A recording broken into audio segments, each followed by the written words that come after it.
The बहुजन आवाज।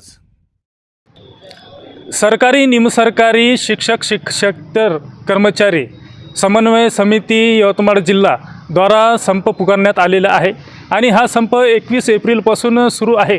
आज आपण उपस्थित आहोत तहसील कार्यालय येथील प्रांगणामध्ये आणि आपण पाहत आहोत माझ्यासोबत येथे सरकारी निमसरकारी शिक्षकेतर कर्मचारी आपल्यासोबत उपस्थित आहे।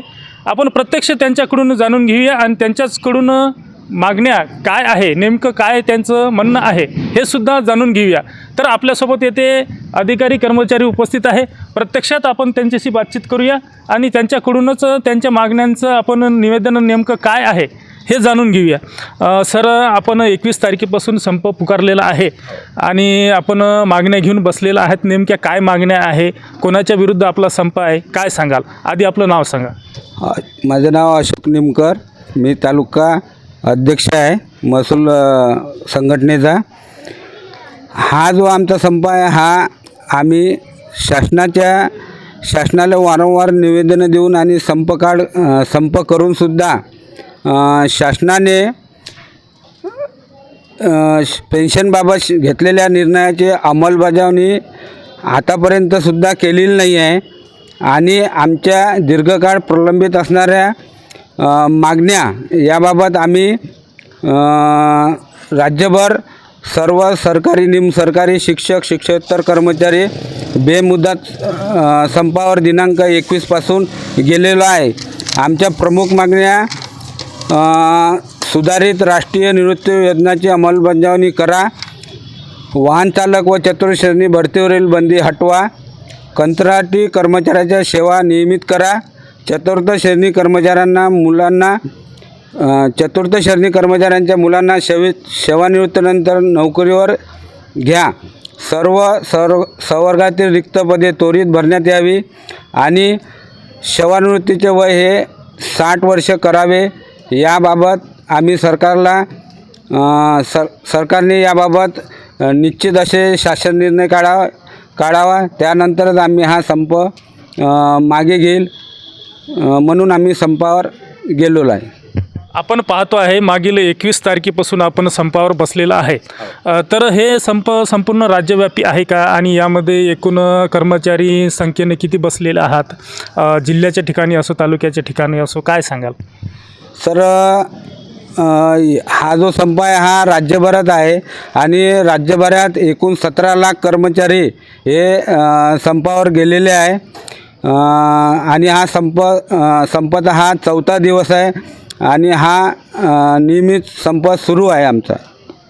तर मग आता या संपाचे पुढचा स्टेप काय असणार आहे, पुढचं पाऊल काय असणार आहे? जर या स्टेपवर या स्तरावर जर आपल्या मागणं पूर्ण झालं नाहीत तर आपण यापुढचं काय पाऊल उचलणार?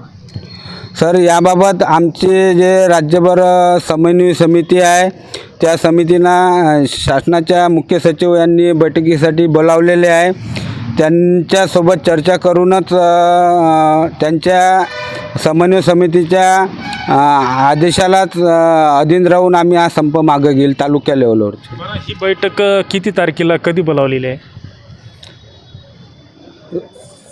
सर, काल दिनांक 23/4/2026 रोजी पण मीटिंग बोलावण्यात आली होती, पण आमच्या जे प्रमुख मागण्या आहेत त्याबाबत असा कोणताही ठोस निर्णय झालेला नाही, त्यामुळे आम्ही हा संप पूर्ववत सुरू ठेवत आहे।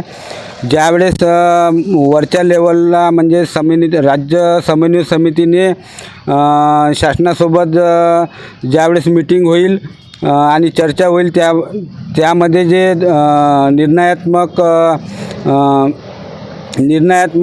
निर्णय होईल ते आम्हाला मान्य राहील, तोपर्यंत आमचा संप हा कायम सुरू राहील। निश्चितच आपण सांगितलं की जोपर्यंत आम्हाला निर्णय मिळत नाही तोपर्यंत आम्ही संपावर बसूनच राहणार। इतरसुद्धा सहकारी आपल्यासोबत उपस्थित आहे, आपलं नाव काय आहे? प्रशांत माळवी। काय सांगाल? आपण संपावर येथे बसलेला आहात, सोबत आपले 7 सहयोगासाठी सर्व कर्मचारी बंधू बसलेले आहे, भगिनीसुद्धा आहेत, काय सांगाल? एकूण सर्व कर्मचाऱ्याची रास्त मागणी आहे, सर्व कर्मचाऱ्यांना पेन्शन हे आवश्यकच आहे। या सर्वांची मागणी जोपर्यंत मंजूर होत नाही तोपर्यंत आम्ही संप रद्द करणार नाही। आमचा हा असा सतत चालू राहणार आहे संप। संघटनेशी एकजूट सर्व कर्मचारी राहील आमचे. तर यांनी सांगितलेलं आहे की यांच्या नेमक्या मागण्या काय आणि त्या मागण्या शासनाने पूर्ण कराव्यात, तोपर्यंत आम्ही येथून उठणार नाही असा सुद्धा इशारा यांनी शासनाला प्रशासनाला दिलेला आहे. आणि यांच्या ह्या ज्या रास्त मागण्या आहे त्या रास्त मागण्यासुद्धा यांनी बोलून दाखवलेल्या आहे. एकूणच संपूर्ण राज्यव्यापी या संपात संपूर्ण कर्मचारी संपूर्णतः हा साथ सहयोग करत आहे आणि संपूर्ण ताकदीनिशी हा संप पुढे सरकवत आहे. जोपर्यंत यांच्या ह्या मागण्या पूर्ण होतील नाही तोपर्यंत हे संपावर असेच अतूट बसून राहील असं सुद्धा यांनी सांगितलेलं आहे. सदानंद खिल्लारे, द बहुजन आवाज, धारवाड. कर्मचारी संघटनेचा एकच मिशन, अशी कशी देत नाही, हम सब कर्मचारी संघटनेचा कर्मचारी संघटनेचा हम सब